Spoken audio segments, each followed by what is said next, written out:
Hey everyone, it's 𝙩𝙧𝙪𝙪𝙝 here and welcome back to the Full Funnel B2B Marketing Show. And today's guest is Parry Headrick, who is the founder of Crackle, which is a PR agency that only works with good companies. And Parry, over the last 20 years, has been growing some of the hottest PR agencies all over the US. And I'm very excited to have Parry here. We are going to be discussing PR, more specifically also what that means in B2B. And I'm so excited to have you here. Welcome, Parry. Hey, it is great to finally connect with you, and I'm super excited to have a conversation. Awesome. Let's dive in. So, like I mentioned, our listeners are mainly B2B tech companies with usually long and complex sales cycles, often in some specific industries, like, I don't know, construction or manufacturing. So yeah, what I would like to hear from you is what kind of outcomes can a B2B company like that expect from a well-executed PR program? Sure. It's a good question, and it's a broad question. And I think I may have an example that will speak to the right audiences here. So one client we worked with was called Kepware. Kepware, Kepware, and they were in industrial automation. And this was at a time when IoT was just starting to kind of become like the topic du jour. But the difference is that they actually really had a story in IoT. And so what the PR team decided to do was to lean into that story, because whenever, if you're talking about cloud, IoT, SaaS, but if you have a real story, you actually go out of your way to make sure people know it. So what we decided to do was focus really heavily on the trades that would care about industrial automation. I'm talking, oil, gas, manufacturing, all of these areas that were kind of germane to their life cycle. And we had a steady barrage of pitches that were all about IoT, showing specific examples of how they were using IoT for customers. And what happened over time was, PR is not a light switch, it takes a little time, but what happened over time was that these trades began to not only publish stories about the company, but also began to seek them out for comments on other stories related to IoT, manufacturing, oil, gas. And so what began happening was that instead of hoping to get invited to the dance, they were shortlisted with a lot of the competitors that were bigger in their space over time. So one of the specific outcomes was they got invited to more pitches than they ever had been to before. They were beginning to punch above their weight class into some of the bigger RFPs that were out there. And over time, it was so successful, and the halo effect on their brand was so strong that they were acquired by a company called PTC. And so on the one hand, you're excited that your PR program was terrific and it had great results. On the other hand, you have to replace that client probably when they get acquired. So it's like, be careful what you wish for, because no good deed goes unpunished, I think they say. I love the story. And speaking of the stories, you mentioned it here, and you mentioned that a lot of times.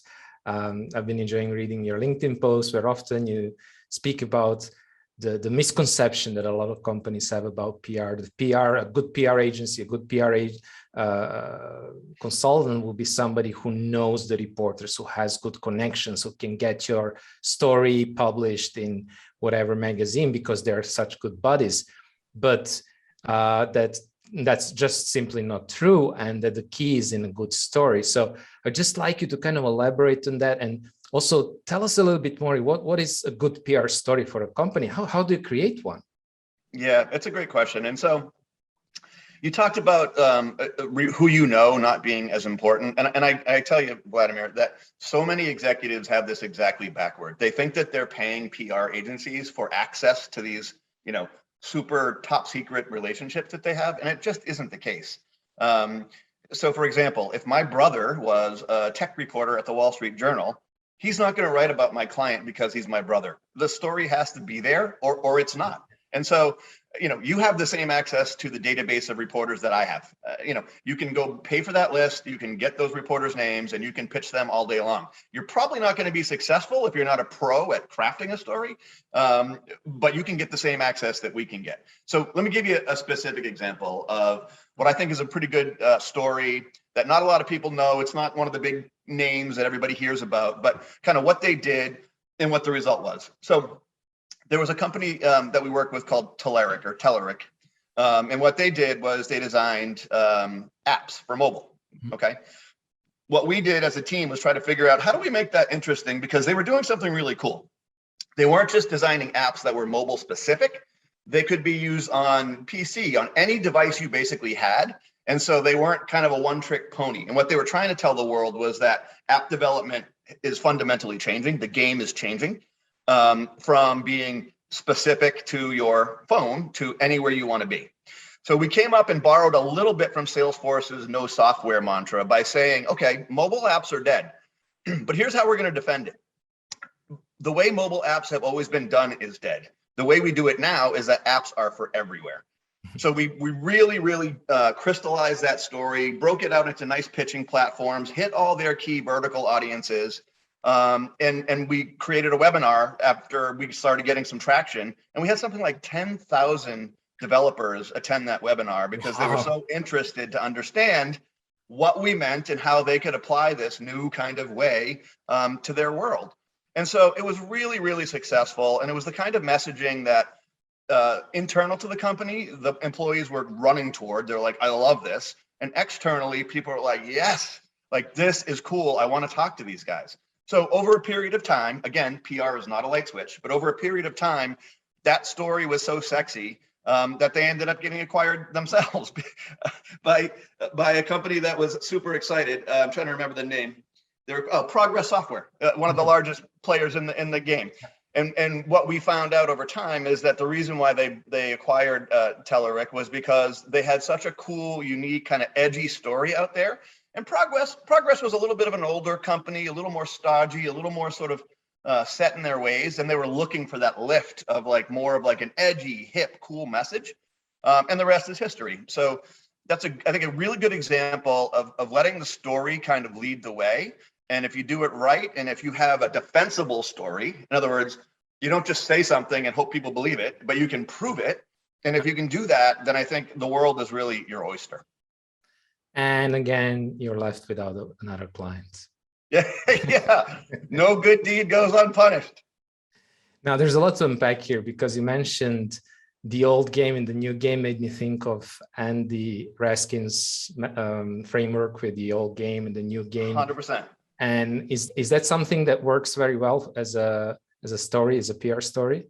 So I don't know Andy personally, but I follow him on LinkedIn and we interact a little bit. And I've just been super impressed by the way he has crystallized what we've been trying to do here for a long while, which is fundamentally pit, the antiquated, archaic, dinosaur, dusty old way of doing stuff with the new, snazzy, more efficient, more economical, more ethical way of doing things. So, and what he distilled it is the old game versus new way, the new game, and the existential threat of not doing the new way. Yes. And I really think that is right.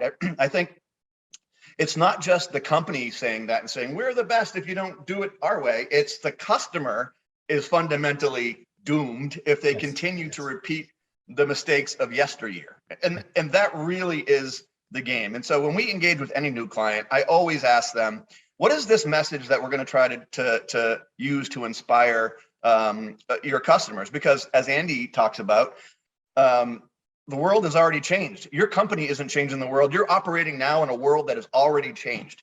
Okay, so it's that horse has left the barn. So instead of saying our customers, instead of saying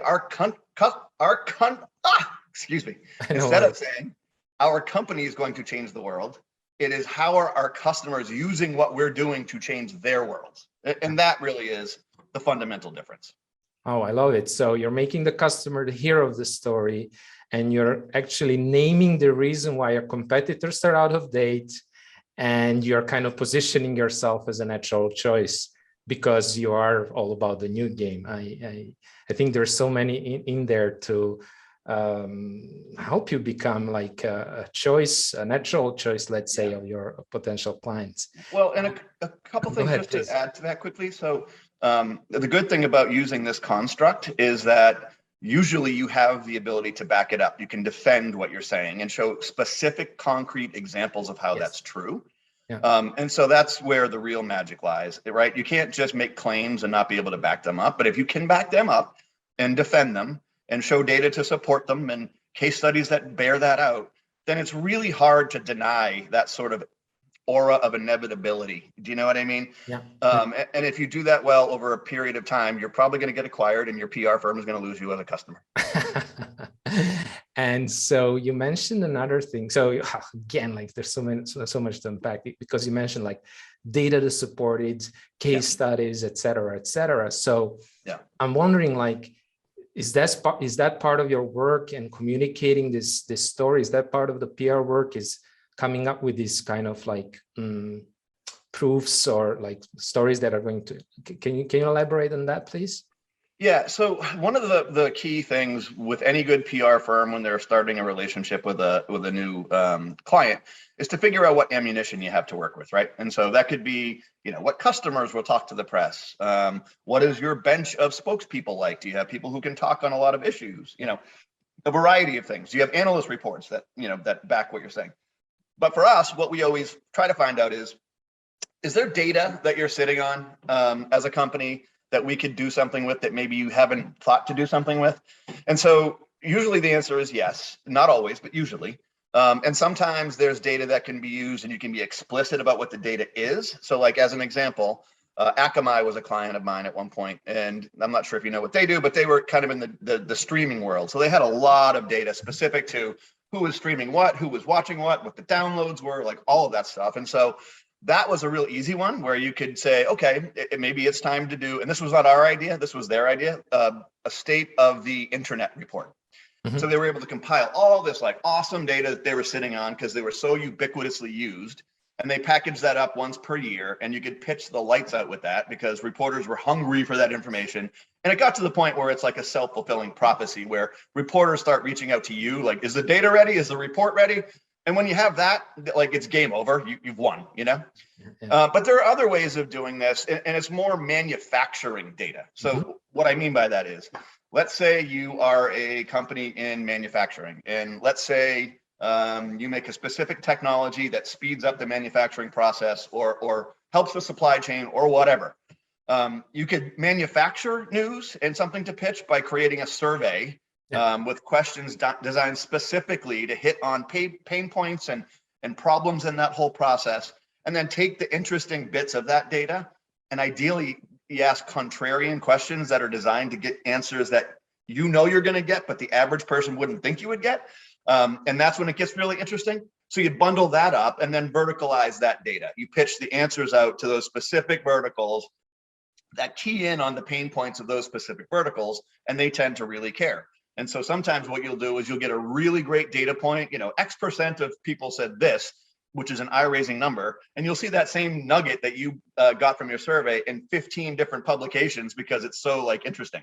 Yeah. So there's a lot of ways to do data. I think the best world is the company has data you can just easily lift and look at, but you could also manufacture data depending upon what outcomes you're trying to create. Does that make sense? Absolutely. And it's really interesting because a lot of times if we work with a client, we might run such a market research, what we call market research, but really is like surveying and interviewing clients. And from our perspective, it's also a great way to connect to people, especially if you can do a quick interview, not just a survey. And you can start having a conversation about what's important for them, about their pains, etc. So it's just like another way to use this initiative. So exactly right. It makes a lot of sense to me. Now, you were talking about different kinds of results. You were talking about internal results, external results, like attracting good employees, obviously getting known, liked, and trusted. Getting seen by new potential customers, et cetera, et cetera, et cetera. But I wonder, if you come down to it and you're building a PR program and you're working with a client who is obviously going to be critical about the way that they're spending their money, what are some of the main ways in which you're measuring the success of your PR program? Yeah, it's great. So every client is a snowflake, right? So not everybody has the same KPIs in mind. Not everybody's trying to do the same thing. So the first thing is almost doing a little bit of reverse engineering, a little bit of forensics to figure out what they are actually trying to accomplish. And you talk through that. And sometimes in that discussion, you'll realize that the things that they think they're trying to get are actually not what they need. And so you'll figure out a happy medium between what they thought they're looking for and what they actually need to drive business. But having said that, some things are pretty constant, right? So in PR, that means things like share a voice, right? How many times are you mentioned in articles where your competitors are? Like, are you where the conversation is around your industry, your services, your products? So that's kind of like basic table stakes, like everybody does that. But I think an important measure that a lot of PR firms don't think to do, or maybe afraid to ask for, is feedback from the customer themselves. And by that, I mean things like their own analytics on their back end. Like, what are they seeing in terms of where the lead sources are coming from, right? And also things like, what are you seeing in terms of RFP uptick? Are you getting invited to more things? And if so, are you with the same people or different people? Is that changing? Other things like, tell me about your sales cycles. Are those getting quicker closes over time? Like, if you measure this 1 year from today, how long were your sales cycles and how long are they now? So there's a range of different things that you want to look into. But I think for me, the most basic ones are share a voice relative to the competition, positive, negative, right? So is the coverage positive? Is it negative? Is it neutral? You're looking for positives. And then ideally you have a couple of big, like, hairy goals, like business press, a couple of opportunities, big at bats with the business press, because trade publications, that's kind of like all day long table stakes. But every now and then you get those big home runs, like a piece in the Wall Street Journal that's a roundup about, manufacturing, or maybe it's Business Insider talking about some, zeitgeist issue of the day. So there's a lot of things that you look for, but I think the biggest thing is iteration over a period of time, and then track that against the previous year. And it's really that simple, or the previous quarter, or whatever it is. And are you sometimes seeing an uplift in, for example, like revenue related metrics? I don't know, like, for example, the number of inbound requests, or improved quality of the people who are, well, companies or people who are requesting to talk to you, to have a demo. Like you mentioned, like the sales cycle or the win rate or things like that. Is that something that is ever measured? Is it like too far away to measure the impact on that, or how do you see that? So do you know how in marketing right now, there's a lot of conversation around dark funnel and all of that, where it's like, there's some things you measure, some things you can't, and some things that are kind of in between.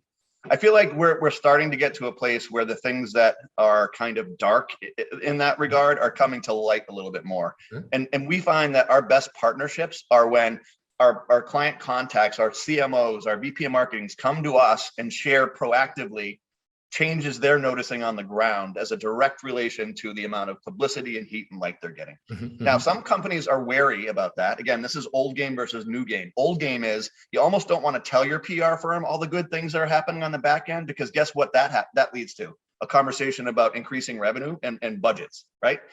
But the new game is be transparent as hell. And if the answer is we're getting directly correlatable outcomes based on this communications program that's successful, and we're also able and willing to up that budget to do more of that because it's working. So it's a really fine line, but I think a lot of the new progressive, smarter, kind of forward-leaning CMOs, VPs of marketing proactively share that on the ground data, because you always want to do more of what's working and less of what isn't. And so that opacity of yesterday is kind of fading finally. And I think real partnerships are beginning to emerge as a result. All right.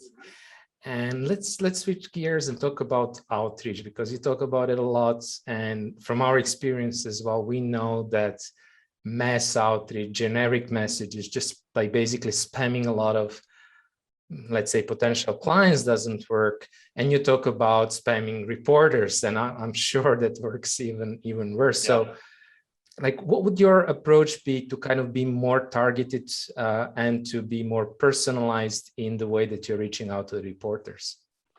Yeah, so I'm going to say something that is a little controversial in my industry, which is that when it comes to PR and outreach, always lead with empathy. Now, that's contrary to, again, the old game. The old game is you send out 1,000 pitches knowing that some percent of people are going to respond. You'll get some articles and you'll get some impressions, and then you package that up and send it to the client and you get your check. That was the old game. That was the way it was for years and years and years. The new game is you send your PR outreach to far fewer people, but the right people. And the way you do that is by doing, to your point, the research on who you're actually reaching out to. So reporters are human beings. And let me tell you how impressed a reporter is when they know you've read their last 20 articles and you reference something they've written very recently and say, I think this builds on what you've been talking about for the past 6 months, that is a way to appealing like a human to another human, to the empathy gene, which is, I know you're working your butt off. I want to make your life easier. And I don't want to just throw something against the wall and hope I get lucky and make it stick. So what I always say is we build a playbook. We'll pick the top 20 in any given industry, publication, whatever it is, and build that playbook based on the research we'll do for every single one of them. And we won't send out a single pitch unless it's tailored specific to what they write about and what they care about, and more importantly, what their audience cares about. Now, you might think because you send fewer pitches, you have less success. The exact opposite is true. Because you're so highly tailored and so targeted toward the right people at the right time with the right story, the success rate is astronomical relative to the old kind of like cross your fingers approach. It's a game changer. And what happens as a result of that is those reporters that you treat like human beings tend to respect you back, and they will start putting you on the good list versus the naughty list, and they'll come to you when they need something. So that's the game. It's treat a human being like a human being with a good story at the right time, at the right place, and it yields dividends far beyond that one initial campaign. Exactly the same kind of results that we are seeing when you are much more selective about the companies that you're reaching out when you're, like you say, like personalizing, treating them as human beings. And I think another thing is that we shouldn't underestimate is like how much you can actually burn out those reporters if you just like keep sending them pitches. They're going to tune you out. So I think that makes sense so much. And Vladimir, here's the reality, right? So the media landscape is radically different than it was even 10 years ago. There are 7 PR people to every 1 reporter. So think about the fact that every PR person has 3, 4, 5 clients. How many times they're beating these reporters over the head all the time. And so if you're a reporter, you're wincing like every day. You're like, oh no, make it stop. There's too many pitches coming. So you have to kind of be aware of the environment you're in. You have to read the room as a PR person, just realize what you're up against. And half of that is going back to that sort of emotional IQ, that empathy piece. And I just think that's the way of the future, not just in PR, not just in marketing, but in business in general. It's this: be aware, read the room, have respect for your audiences, full stop. Yeah, and just because you can send a lot of messages, that doesn't mean you should. And that's, exactly, I think, right, the problem, because a lot of these things have been driven just by the fact that now we can automate LinkedIn messages, emails, even SMS, WhatsApp, whatever. But of course, that's just going to pollute the market. So exactly. You talked about the changing media landscape and how especially looking at the traditional media. And I read somewhere in your post, you were mentioning that new PR approaches, require things like influencers, podcasts, social, paid media. So how do you leverage all these different channels and how do they contribute to the overall campaign goals? Yeah, it's a great question. And for years, I think people have talked about how the disciplines of marketing and PR have kind of bled together to become kind of one and the same in many ways. Even advertising to a degree, like there'll be advertising firms that do a little bit of PR. There's marketing firms that do a little bit of advertising. There's a little bit of everything. But I think one thing is true when it comes to the media landscape and PR in particular, which is that people consume their information and news vastly differently than they did even 10 years ago. 10 years ago, most homes probably had newspapers delivered to their front door or had a magazine subscription. Today, that is just not the case. I read news voraciously all day, every day, but I don't have a single publication coming to my house except the Sunday New York Times, because my wife likes the crossword puzzle.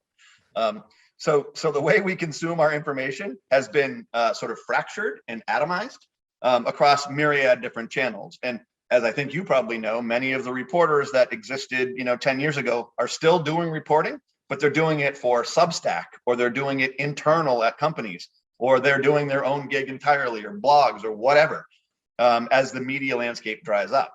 So what PR has had to do over the past many years is become that much more resourceful in finding out these new avenues and how to appeal specifically to those avenues with targeted outreach to them.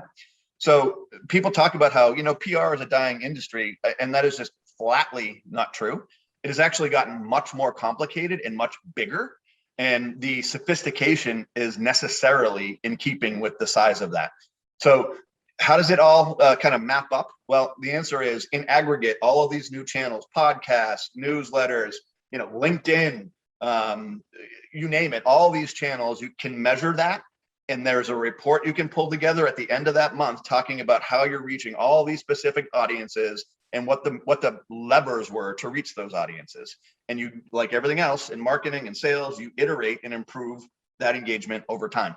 And so it's a different world. It's a wild world out in PR, but I'll tell you what, it's more important than ever, because you name one other discipline that can track all that stuff in the way PR does, I don't think it exists. All right.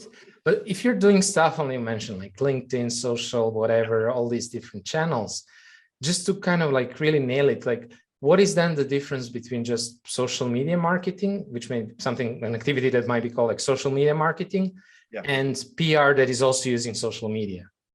Sure. Well, PR is first and foremost, it's primarily earned. And I think that's a big difference, is that this is all earned stuff for the most part. Like we do handle things like paid ads on LinkedIn and, paid things here and there. But the bulk of what we do is third-party validation, earned stuff.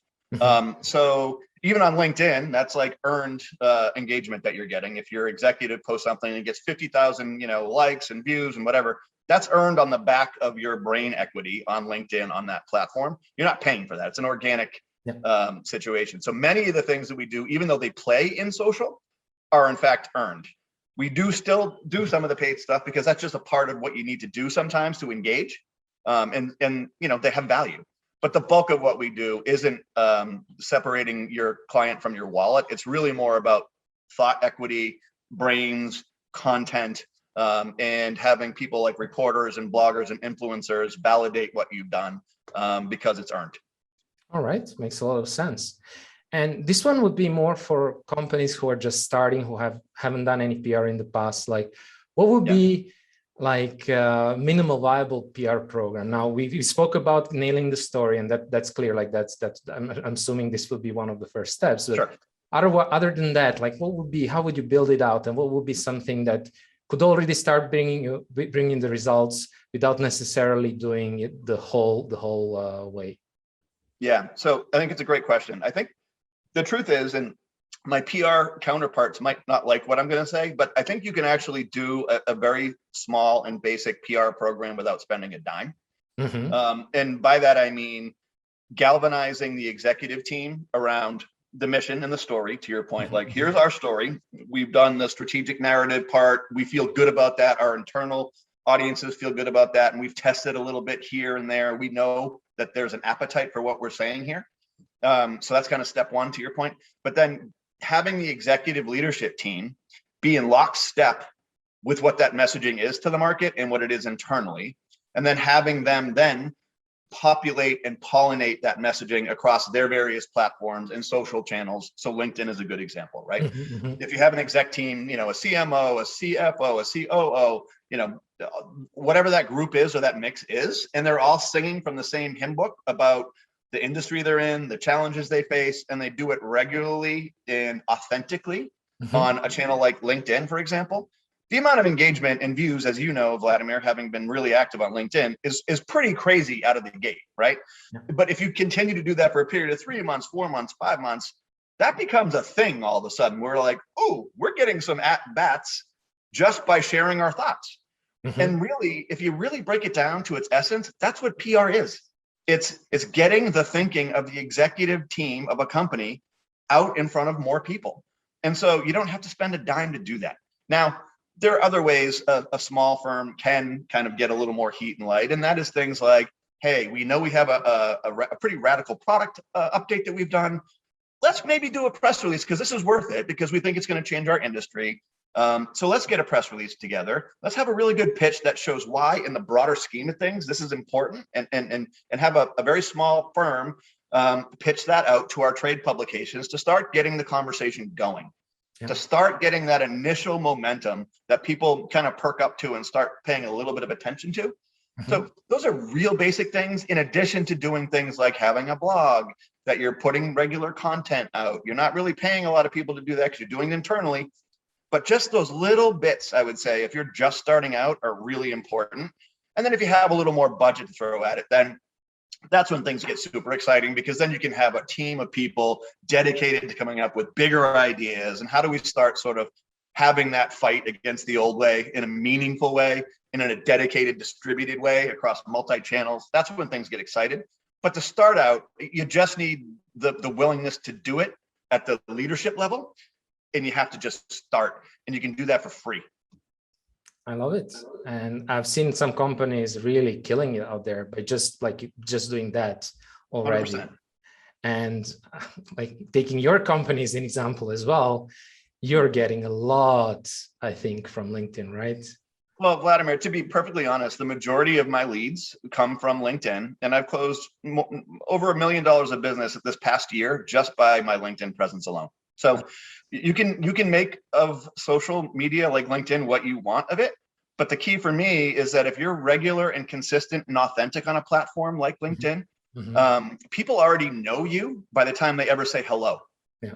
Right? So you're almost 70% of the way to closing that deal, to getting that partner, to having that hire before you've ever met, because you've already shared your thinking, your ethos, your ethics. And so that's really the big advantage that if I could give one piece of advice to any company with an executive team, is to get out there and start sharing your thinking on LinkedIn, because in aggregate, the benefit over time is just, it's the best return for your money right now. It just hands down is.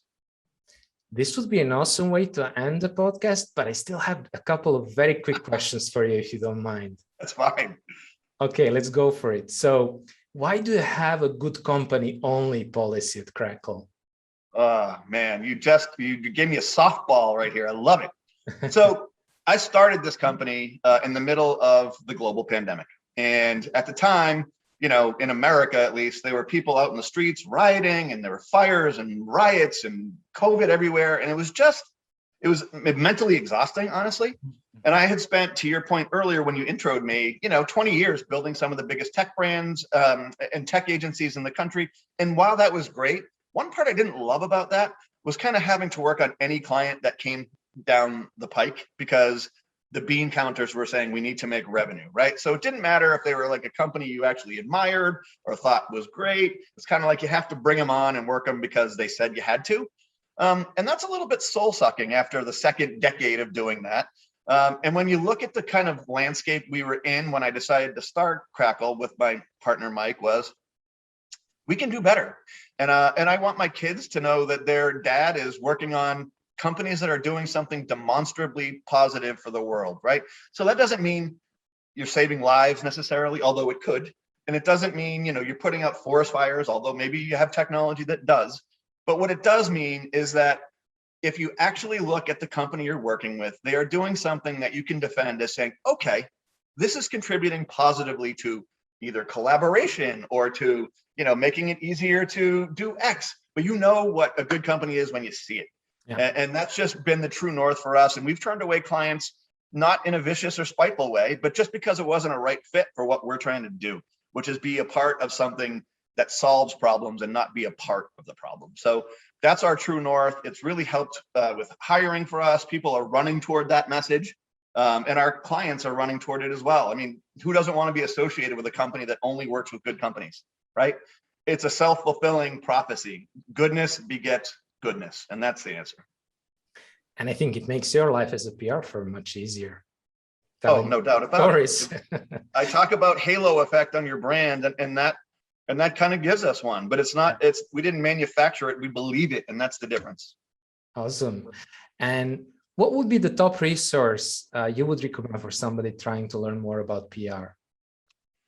Well, I would obviously read every one of the posts I've written about PR to start, because I basically laid out the entire playbook over the past year on LinkedIn. But in all seriousness, you can go read books about PR, and there are plenty of them. But the problem with that is by the time they're published, they're already old. So if I'm somebody talking to young PR professionals trying to break in and get smart, and I have these conversations a lot, people ping me, they DM me all the time, like, what would you read? Where would you point me? I would say start following the smartest minds in PR on LinkedIn. And they're the ones who are giving contemporary, real life, in the trenches feedback about what they're seeing and doing every single day. And it's not a self-serving thing to say that, because I learned everything that I didn't know from PR professionals that are doing things slightly different than me. And I'm like, and I never would have found that in a book or in a course, and certainly not in college, because by the time you learn that in college, it's like 5 years out of date. So the key with PR, which moves so rapidly, as does marketing, as does sales, is to read the contemporaries that you respect and admire, who are doing it for real in the trenches every single day. And so that requires a little bit of work to actually seek out and find those people and connect with those people and follow the body of their work. But that's my advice, is to find the smartest folks in your industry. I don't care what the industry is, on LinkedIn, and listen to their live updates from the field. That's how you get smart. All right. And what is a initiative that you didn't have 30 days ago, 2 months ago, that is now one of the top priorities in your company? Yeah, I don't think I'm unique here. I think that there are a lot of companies, and especially PR firms, that are trying to figure out how to solve this monstrous hiring problem. Okay. Because especially in PR, at the beginning of the pandemic, there were a lot of agencies that just cut a bunch of their staff and said, sorry, we have to defend ourselves, goodbye. And then when the economy started to open back up a little bit, a lot of those same companies, desperate to get their employees back, started throwing these big bouquets of bonuses and days off, and every day is a work from home day or whatever. And it's been a challenge. So people are hopping all over the place, and they're looking for these massive payouts. And so for us, core to our existence is scaling intelligently. Mm-hmm. And we're not going to take on clients unless we can serve them and do a really good job. A good company does a good job on its good clients. So as a result of that, we find ourselves in a big challenging spot. Now, what I will tell you is that in the past 30 days, 60 days, I spent a lot more emphasis on communicating both publicly on LinkedIn and privately in DMs with the professionals that I'm looking for to bring on. Because initiative number one is hiring smart, good people to do what we are doing. And so I've had to do a lot of spade work to get those conversations going. And I've been successful in the sense that I've brought on great people, and I haven't paid a dime to a recruiter, which is also what I'm just kind of dead set against as a young company, is spending $30,000 per hire on a recruiter when I can do it myself. So that's a big initiative for me. And I have other things that I would talk to you in 6 months about in terms of new lines of business, for example, that I'm thinking about. But right now, job number one is getting the right talented people in the door to support the clients that are doing great things. And that's it. Makes sense. And maybe one more thing, where can people find you and learn more about you? Well, they can find me on LinkedIn, as a matter of fact, and they can find me at cracklepr.com. All right. Yeah. And could we share 2 more things? Because I'm going to drop these links in the description of the podcast. But you mentioned 2 things that I would like to share. You mentioned some of the people that you are following in the PR. So maybe we can also drop their names, like some of the people that you will recommend. And the other thing is that you mentioned these market reports that you can do, surveys, etc., to kind of get this, to create the data. So maybe if you can share one example like that we could include as well, I think this would be very useful for anybody who is listening to the episode. Of course, happy to. Awesome. Thank you so much. I think you really nailed the topic. I had a lot of fun. I'm sure the audience, the listeners will too. So thank you, Parry. I really enjoyed it. Thanks for having me. It's a great conversation, and I'm sure I'll see you on LinkedIn, my man. See you there.